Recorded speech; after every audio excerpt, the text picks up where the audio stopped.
This would very works out.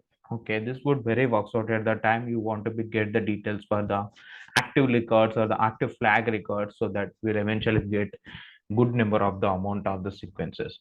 So this is the conditional column you want to be specified. Let's also check something respect to the index columns. So the index column is basically helpful at the time you required to create the new column with an index starting with 0. So let's try this one. We have some checkboxes. So we want to be start from 0, don't start from 1. So I'm just starting with 0. By default it's going to be give as a 0. You can see index 0, index 1, index 2, index 3. So I will rename it whatever I required. Okay, I will rename it whatever I required. Just to click on that and click on the rename row count, like that, row number. Yeah.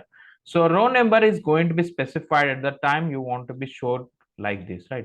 So at the time you want to be shown like this, it's very important to understand. And also we have created the conditional column over here. So if I click on this one, if I just click on this one, I am also calculating some of the duplicate column. You can see duplicate columns. So the duplicate column with respect to the client is not, it's not the duplicate one. So that's the reason we are going to get as this one. So you can also remove this because there is no duplications. So the format we already seen. You want to be converted into some of the trim, and you can also clean up if you want to be specified. Mention some of the columns. You can see.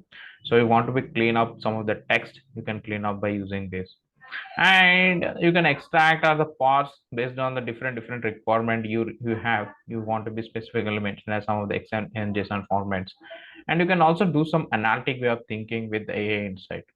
So with respect to the add column is straightforward. Whatever we discussed in the transform tab, this is must be straightforward stuff. So let's also check on to the view tab. What are the different operations we are going to be encounter in the view tab, so that we'll get some ideas and exploration in terms of the view also. So in the view tab, we have a query settings. Okay, so we have a query setting which basically display the query settings in a plane. So just click on this. What are the different query settings in the plane? It's going to be displayed. Can see that this is going to be disappear now. So if I want to click again, you can see the properties and query settings are going to be appearing with corresponding to the different applet steps you are going to be done. And also the formula bar, you don't want the formula bar. Okay, you can skip that.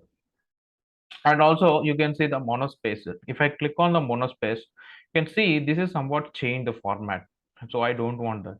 So you can see the column show white space. Okay, so white space is going to be very helpful at the time we want we require to write some of the things.